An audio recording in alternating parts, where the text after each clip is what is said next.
हो चुका आगाज रण के युग बदलने की तैयारी, जीत उसी की होगी जिसकी संघर्ष जारी। हेलो दोस्तों, स्वागत है आप लोग का अपना चैनल मैथ मैजिक 2 में। जी हाँ, जिसका संघर्ष जारी है वही जीतेगा, क्योंकि हो चुका है आगाज रण का। जो भी स्टूडेंट, जो भी विद्यार्थी, जो भी भाई बंधु अगर बिहार बोर्ड 2023 एग्ज़ाम देने वाले हैं तो मेरे इस चैनल के साथ जुड़ जाए, क्योंकि यहाँ पर फिर से एक धमाल होने वाला है और फिर से स्टार्ट होने वाला है ये चीज़ शुरू से। और जो भी लोग अभी तक चाहते हैं कि हम लोग तैयारी अभी नहीं किए हैं, जो सोचते हैं कि तैयारी अभी नहीं पूरा हुआ है, तो एक बार फिर अवसर है, आप लोग चैनल के साथ जुड़िए और चैनल के साथ जुड़ने के साथ साथ आप लोग अच्छी तरह से आप लोग तैयारी करिए और अच्छे से अच्छे नंबर से क्या कीजिए, अपने परीक्षा को पास कीजिए या उत्तीर्ण कीजिए। ठीक है, तो विद्यार्थी हम आज स्टार्ट करने वाले हैं, जो कि आप लोग को बताया गया है कि आज स्टार्ट होने वाला है हिंदी के काव्यखंड। और आज शुरू से जो भी पैटर्न है, जो मैट्रिक का सिलेबस है, उसका शुरू से फिर से एक बार रिकॉल किया जाएगा और फिर से आप इस चैनल के साथ जुड़ सकते हैं। और जुड़ने के साथ साथ अभी तक जो लोग चैनल को सब्सक्राइब नहीं किए हैं, क्योंकि चैनल को सब्सक्राइब कर लें, ताकि आपका क्लास एकदम मैट्रिक बोर्ड तक चलने वाला है। इसलिए आप लोग चैनल के साथ जुड़ जाइए, चैनल को सब्सक्राइब कर लीजिए, वीडियो को लाइक शेयर करते रहिएगा। और जितने भी बड़े लोग अगर देख रहे हैं इस वीडियो को, तो अपने भाई बंधु या मित्रगण या अपने दोस्त रिश्तेदार आस पड़ोस के सभी लोगों को या सभी विद्यार्थियों को लिंक शेयर करें और उनको बोलें क्या करने के लिए, इसको पढ़ने के लिए। तो देखिए, मैथ मैजिक 2M इस चैनल है। इस चैनल पर बिहार बोर्ड 2023 का जो भी है फिर से तैयारी एकदम शुरू से किया जाएगा। ठीक है, ताकि अभी तक जो भी स्टूडेंट को लगता है कि हम तैयारी पूरा अच्छी तरह से नहीं कर पाए, तो फिर से तैयारी करने का एक बार फिर मौका उनको मिला है। ठीक है, तो इस मौका को जाने ना दीजिए, इस मौका को एकदम अपने हाथ से जाने ना दीजिए, लग जाइए। ठीक है, और चलिए स्टार्ट करते हैं अपने सेशन को। तो चैनल मैथ मैजिक 2M, आप लोग चैनल को सब्सक्राइब कर लीजिएगा। ये लिंक है जो कि टेलीग्राम लिंक है, जैसे कि आप लोग देख रहे हैं, मैथ मैजिक बाई मूर्ति के नाम से। और एजुकेशन और मोटिवेशन दोनों तरह के आपको वीडियो प्रोवाइड किए जाएंगे। और चैनल को जो लोग सब्सक्राइब नहीं किए हैं तो सब्सक्राइब कर लें, क्योंकि ये जो है आपका बिहार बोर्ड के एकदम अंतिम क्षण तक आपके साथ हम रहेंगे, हम रहने वाले हैं। तो इसलिए आप लोग चैनल को सब्सक्राइब कर लिए। ठीक है, यहाँ पर बहुत फॉलो कर सकते हैं। ठीक है, तो चलिए बढ़ते हैं आगे की ओर।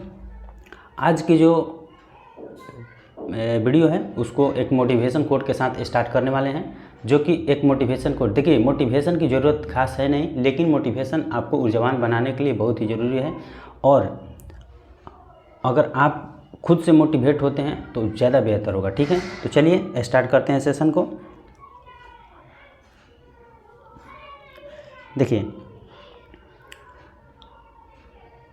आज का जो है गोधुली, जो कि हम बोले हैं कि गोधुली क्लास 10 का जो पार्ट 2 है, यानी कि भाग 2 है, दो तरह का चलता है, एक वाणिका चलता है और एक गोधुली चलता है। तो गोधुली सबसे पहले हम लोग देखेंगे, गोधुली देखेंगे, गोधुली के भाग 2 है। और इसमें काव्यखंड देखेंगे, हम लोग देखने वाले हैं आज का काव्यखंड। ठीक है दोस्तों, चलिए विद्यार्थी इस बात को ध्यान दीजिए, जो लोग काव्यखंड पर अच्छे तरह से पकड़ बना लिए तो समझ जाइए कि आधा काम, यानी कि हिंदी का 50% काम आप कर चुके हैं। ठीक है, तो इसलिए काव्यखंड पहले देखेंगे, इसके बाद गद्यखंड तो हर कोई बना लेता है, कहानी होता है, उसमें कोई ज़्यादा फर्क नहीं पड़ता है। इसके बाद देखने वाले हैं वर्णिका भी देखेंगे हम लोग, वर्णिका को देखेंगे, वर्णिका को अच्छे तरह से समझेंगे, उससे क्वेश्चन 10 नंबर का क्वेश्चन वहाँ से भी बनता है, तो वहाँ पर भी हम लोग काम करेंगे। ठीक है, यानी कि एक करके सबको हम लोग देखने वाले हैं। चलिए स्टार्ट करते हैं, आगे बढ़ते हैं। सबसे पहले देखिए गोधुली भाग 2, यानी कि इसका पार्ट 2 है। और काव्यखंड में सबसे पहला है, देखिए गुरु नानक जी के द्वारा जो लिखा गया है, गुरु नानक जी के द्वारा जो लिखा गया है, राम नाम बिनु बिरथे जग जन्मा और जो नर दुख में दुख नहीं माने, 2 पार्टों में लिखा गया है। ठीक है, तो सबसे पहले गुरु नानक जी की जीवनी की बात आती है, तो पहले उनके बारे में जानते हैं, उनके क्या क्या कृति हैं, कौन कौन से कृति किए, कौन कौन से कृति उनके द्वारा लिखा गया है, तो उनको देखेंगे। इसके बाद हम चलेंगे क्या, अपने कविता पर। ठीक है, तो सबसे पहले गुरु नानक जी के बारे में हम लोग देखेंगे। तो देखिए, गुरु नानक जो कि सिख धर्म के प्रवर्तक माने जाते हैं, सिख धर्म इन्होंने बनाया है। ठीक है, इन्हीं के द्वारा सिख धर्म का क्या किया है, पुनरुत्थान किया गया है, यानी कि बनाया किया है, निर्माण किया गया है। ठीक है, चलिए विद्यार्थी स्टार्ट करते हैं। देखिए, गुरु नानक का जन्म 1469 ईस्वी में तलवंडी ग्राम में, यानी कि जो कि जिला लाहौर में हुआ था। इनका जन्म स्थान नानकाना साहब कहलाता है। देखिए, जो तलवंडी है वो पाकिस्तान में पड़ता है, और वहीं तलवंडी ग्राम जो है आज ननकाना साहब के नाम से क्या हो गया है, प्रसिद्ध हो गया है। आप लोग एकदम अच्छे तरह से समझिए, कोई किसी तरह से कठिनाई आपको नहीं होने वाला है, आप लोग एकदम ध्यान से समझिए। एक चीज़ और कहना चाहेंगे कि आप लोग कॉपी और पेन लेकर बैठिएगा, क्योंकि आगे आने वाले भावार्थ और इन्हीं से भी क्वेश्चन आता है कि उनका जन्म क्या हुआ, उनके माता का नाम क्या है, उनके पिता का नाम क्या है, उनके पत्नी का नाम क्या है। ये परीक्षा में ऑब्जेक्टिव क्वेश्चन में कई बार पूछ चुका है, ठीक है। तो इसलिए आप लोग नोट पेन लेकर यानी कि नोटबुक लेकर बैठिएगा, क्योंकि आपको यहाँ पर नोट करने की भी आवश्यकता हो सकती है, ठीक है। तो चलिए, अब उका कहने लगा ननकाना साहब कहलाता है, ठीक है, जो कि अब पाकिस्तान में पड़ता है। जैसे कि हम बताए हैं कि जो ननकाना साहब है अब पाकिस्तान में पड़ गया है, ठीक है। पहले क्या था, जब विभाजन नहीं होता पहले इंडिया में ही था, लेकिन अब क्या हो गया, पाकिस्तान में चला गया। चलिए देखिए, यहाँ से क्वेश्चन बनने वाला है। इनके पिता का नाम कालू चंद खत्री, इनके माता का नाम तृप्ता एवं पत्नी का नाम सुलक्षणी था। इनके पिता का नाम, तो क्वेश्चन ऑब्जेक्टिव क्वेश्चन यहाँ से बनेगा कि गुरु नानक जी के पिता का नाम क्या था, तो कालू चंद खत्री। उनके माता का नाम क्या था, तो तृप्ता, और उनके पत्नी का नाम तो सुलक्षणी, ठीक है। यहाँ तक आप लोग अच्छे तरह से समझ लिए होंगे। चलिए आगे बढ़ते हैं। आगे है कि इनके जो पिता हैं इन्हें व्यवसाय में लगाने की बहुत कोशिश किए या उद्यम प्रयास किए, ठीक है, लेकिन किंतु इन समान भक्ति यानी कि जो गुरु नानक जी थे भक्ति की ओर अधिकार की झुकता गया, यानी कि भक्ति को उनका झुकाव क्या हो गया, ज़्यादा झुकता गया, यानी कि भक्ति को। उनके पिता जो थे उनको सोचते थे कि व्यवसाय में लगा दिया जाए ताकि व्यापार करे, व्यवसाय करें, आपके की रोजी रोटी चले, लेकिन इनका झुकाव था जो वो भक्ति की ओर चला गया, ठीक है। इन्होंने हिंदू मुसलमान दोनों की समान धार्मिक उपासना पर बल दिया, न ही हिंदू पर ज़्यादा और न ही मुस्लिम पर ज़्यादा, यानी कि दोनों की समान उपासना किया, ठीक है। देखिए, वर्णाश्रम व्यवस्था और कर्मकांड का विरोध किया, ठीक है। कर्मकांड यानी कि बाहरी दिखावा, बाहरी आडंबर, जिसको नहीं होता है कि कर रहे हैं, दिखा रहे हैं, दिखावा पर ही ज़्यादा बल नहीं दिया। ये निर्गुण भक्ति के थे, क्योंकि ये सगुण भक्ति के नहीं थे, निर्गुण भक्ति थे, यानी कि मन से आप परमात्मा को क्या कीजिए, याद कीजिए, आपके पास सभी इच्छाएं आपका क्या होगा, पूरा होगा, ठीक है दोस्तों।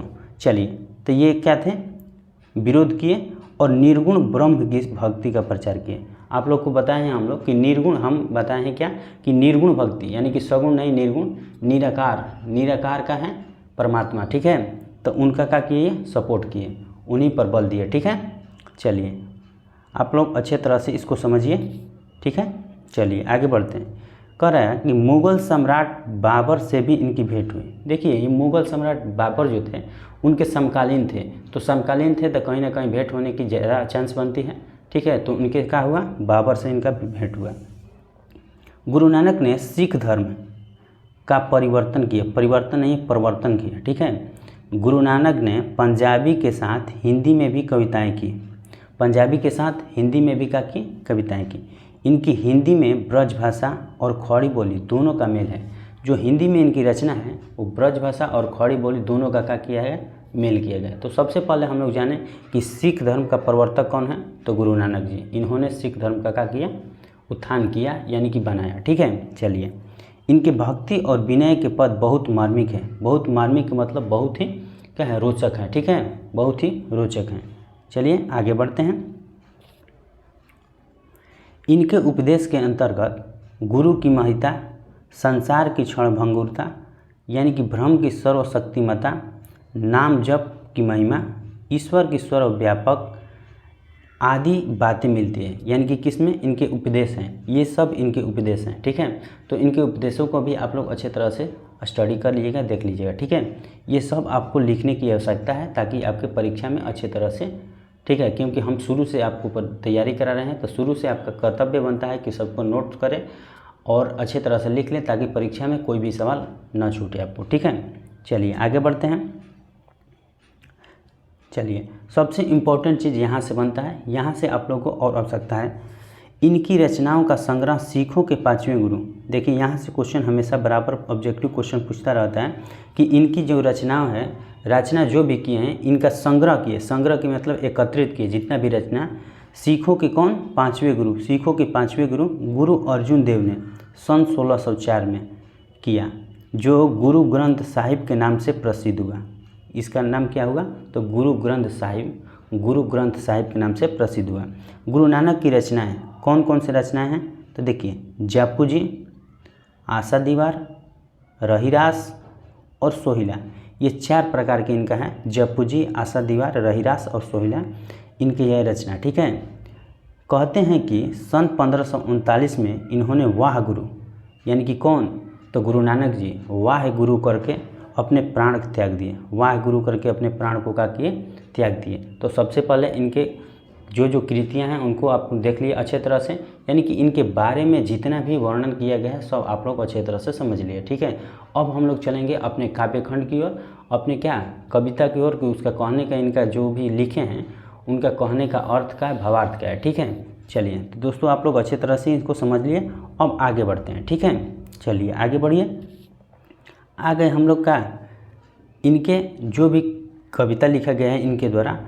पहला है पार्ट 2 लिखा गया है, पार्ट 1 लिखा गया है, यानी कि 2 पार्टों में लिखा गया है, पार्ट 1 और पार्ट 2।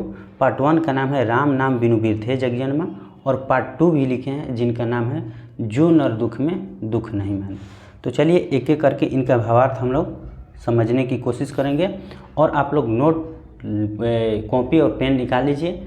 आप लोग अच्छे तरह से भावार्थ को क्या कीजिएगा, नोट डाउन कीजिएगा। ठीक है, एक एक को भावार्थ हम लोग पढ़ेंगे और उसका जो भी इसका भावार्थ होगा हम लोग पूरा अच्छे तरह से व्याख्या करने की कोशिश करेंगे। ठीक है, परीक्षा में किस तरह से पूछेगा उसको भी देखेंगे। ठीक है, कि परीक्षा में किस तरह से पूछ सकता है, आपको किस तरह से लिखने की आवश्यकता है ताकि नंबर अच्छे से अच्छे आप प्राप्त कर सकें। ठीक है, तो चलिए पहला कह रहा है कि राम नाम बिनु बीर थे जग जन्मा। जो ही इसका हेडिंग है वहीं इसका पहला लाइन है, काव्य खंड का पहला लाइन है कि राम नाम बिनु बीर थे जग जन्मा। ठीक है, यानी कि इसका अर्थ हुआ कि राम के नाम के बिना, राम के नाम के बिना बीरथ है, यानी कि व्यर्थ है, जगी जन्मा, जग में जन्म लेना। यानी कि आप लोग लिखिए कि प्रस्तुत पंक्ति में गुरु नानक द्वारा राम नाम बिनु बीर थे जग जन्मा से लिया गया है, जिसमें गुरु नानक जी कहते हैं, गुरु नानक जी कहते हैं कि राम के नाम के बिना इस जग में, इस संसार में जन्म लेना क्या है, व्यर्थ है। ये पहला लाइन इसका कंप्लीट हो गया। ठीक है, आप लोग इसको नोट डाउन कीजिएगा। ठीक है, चलिए दूसरा कह रहा है कि बिखू खावे, बिखू बोले बिनु नावे निफलु मति भ्रमना। ठीक है, बिखू खावे, बिखू बोले बिनु नावे निफलु मति भ्रमना, यानी कि गुरु नानक जी का कहना है कि बिना राम के नाम के, बिना राम के नाम के हम केवल विष खाते हैं, हम केवल विष खाते हैं। बिखू खावे का मतलब विष खाते हैं।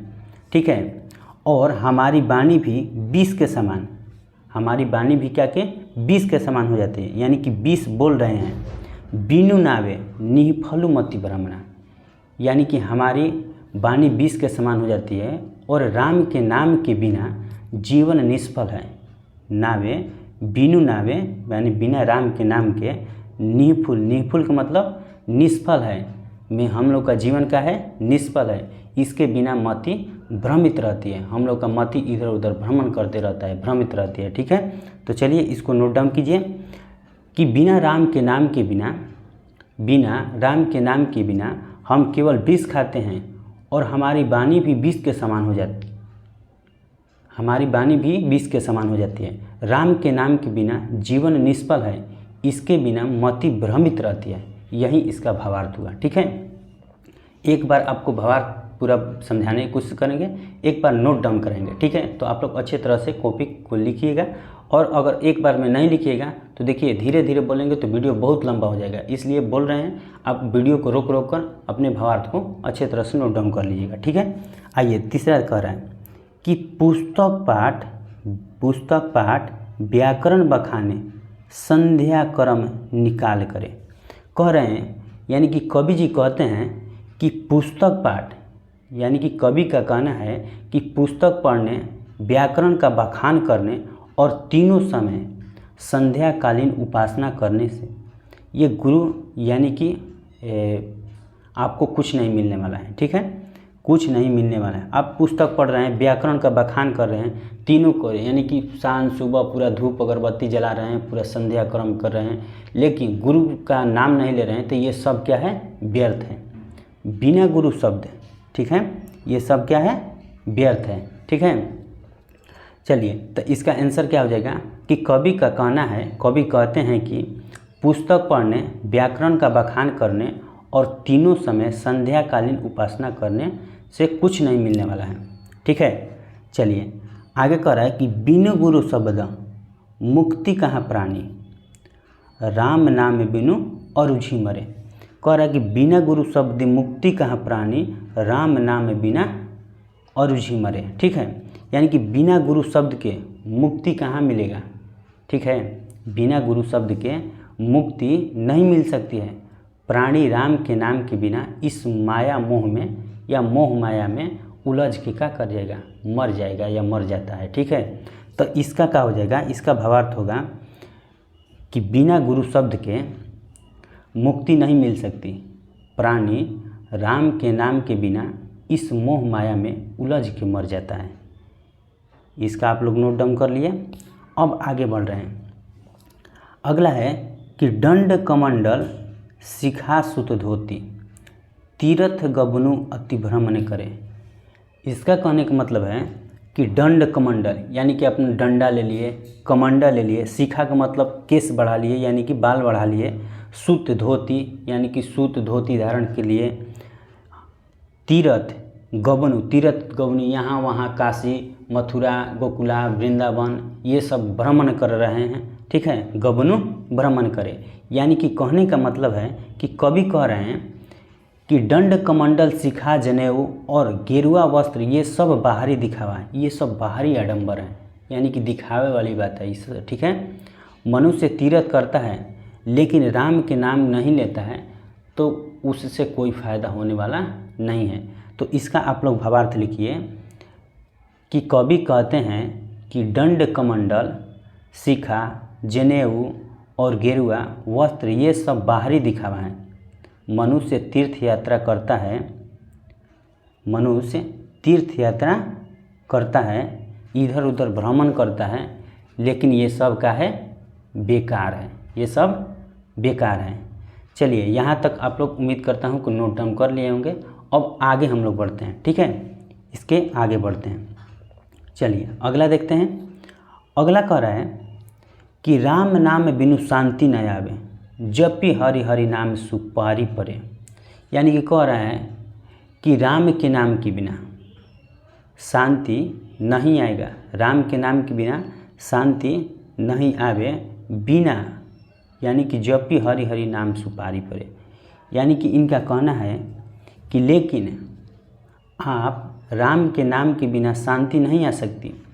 हरि का नाम लेकर ही मनुष्य भवसागर से पार हो सकता है, अर्थात इस माया मोह से छुटकारा पा सकता है।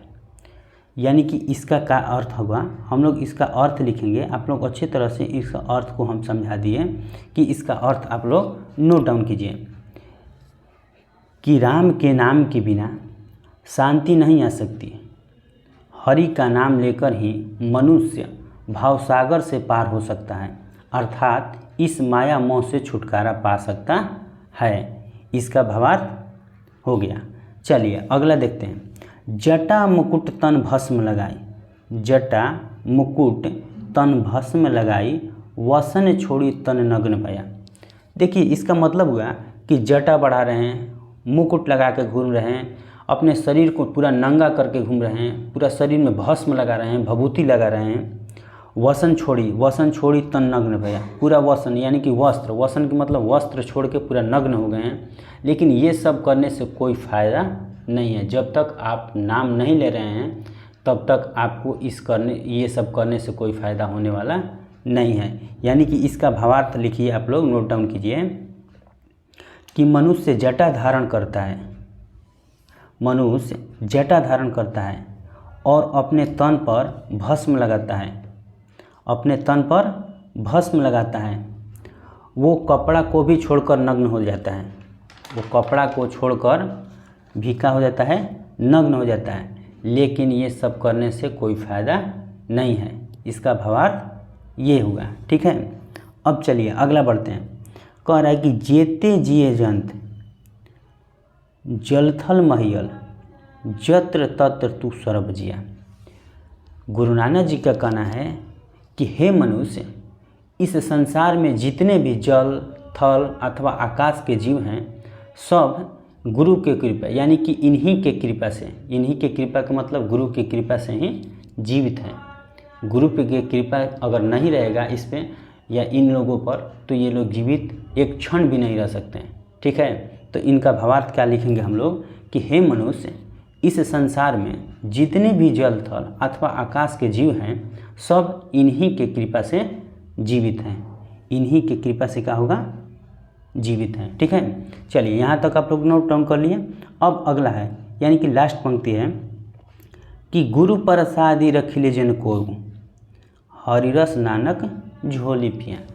कह रहे हैं कि गुरु के यानी कि मैंने गुरु की कृपा अर्थात हरि का रस, हरि का रस, हरि किसको कह रहे हैं यानी कि राम को कह रहे हैं कि हरि का रस घोल कर पी लिया है। आप लोग भी इसको क्या कीजिए, ग्रहण कीजिए। यानी कि आप लोग भी अगर भक्ति भाव में पूरा विलीन हो जाएंगे, गुरु का नाम लेंगे, गुरु के भक्ति में लीन हो जाएंगे तो आपको भी क्या होगा, गुरु के प्रसादी मिल जाएगा यानी कि हरि रस की प्राप्ति हो जाएगा। तो इसको भी आप लोग नोट डाउन कर लीजिएगा। आप लोग अच्छे तरह से पूरा भावार्थ समझ लीजिए। हमें नहीं लगता है कि इसमें कोई किसी तरह का भावार्थ में आप लोगों को कोई कठिनाई हुआ होगा। इसी तरह से आपका हर वीडियो आएगा और हर तरह से आप लोग क्या कीजिएगा, संतुष्ट हो जाइएगा। ठीक है, बस मेरे साथ जुड़े रहिए और जिन लोग के पास ये वीडियो जाएगा आप लोग कोशिश कीजिए ज़्यादा से ज़्यादा लोगों को क्या करें, लिंक शेयर करें। तो इसका भावार्थ आप लोग लिख लीजिए कि मैंने गुरु की कृपा अर्थात हरि रस को घोल के पी लिया है। घोल को क्या कर लिया है, पी लिया है। इसका भावार्थ हो गया। और आप लोग अच्छे तरह से इसको नोट डाउन करके, अगर जो लोग वीडियो अगर लगता होगा कि तेज़ है तो तेज़ वीडियो नहीं है, क्योंकि वीडियो देखिए बहुत लंबा हो जाएगा, वीडियो बहुत लंबा हो जाएगा और वीडियो लंबा हो जाएगा तो आप लोग को ही कठिनाई पड़ेगा। और सेकंड पार्ट इसका है तो इस वीडियो में नहीं, अगले वीडियो में हम लोग करेंगे क्योंकि वीडियो ज़्यादा लंबा हो जाएगा। तो आप लोग को अच्छे तरह से समझ में आ गया कि ये सब क्या है, कितना अच्छा लगा आपको, आप कमेंट सेक्शन में बताइएगा। और अपने मेरे साथ जुड़िए और मेरे साथ जुड़ने के साथ साथ अपने पूरे बढ़िया से अच्छे तरह से बिहार बोर्ड 2023 का तैयारी कीजिए। प्लेलिस्ट में बना है बिहार बोर्ड 2023 यानी कि टारगेट बोर्ड 2023, उसको प्लेलिस्ट में आप वीडियो को सर्च करके वहाँ से वीडियो देख लीजिएगा। आप वीडियो को चैनल को सब्सक्राइब कर लीजिए क्योंकि हम आपके साथ बिहार बोर्ड 2023 तक आपके साथ रहने वाले हैं। ठीक है, चलिए चैनल है, आप जानते हैं कि चैनल है math magic 2M, Telegram link है, यहाँ तक आप जुड़ जाइएगा। वीडियो को सब्सक्राइब कर लीजिए, ठीक है, चैनल को सब्सक्राइब कर लीजिए क्योंकि आपके परीक्षा तक हम आपके साथ रहेंगे। ठीक है, इससे जितना भी आपको डाउट होगा, डाउट के साथ जो भी कमेंट में आप करिएगा कमेंट कि सर इस टॉपिक से डाउट है, उस टॉपिक पर वीडियो बनाकर हम डाल देंगे क्योंकि आपके साथ हम लगातार अब बने रहेंगे। ठीक है, तो चलिए मिलते हैं अगले टॉपिक के साथ, इसी के पार्ट 2 के साथ। तब तक लिए आप लोग अच्छे तरह से इसका तैयारी कीजिए, फीडबैक दीजिए और अपने दोस्त साथियों या छोटे भाई बंधुओं के पास लिंक को शेयर कीजिए और उनको भी जोड़ लीजिए। चलिए मिलते हैं अगले वीडियो में, तब तक लिए जय हिंद।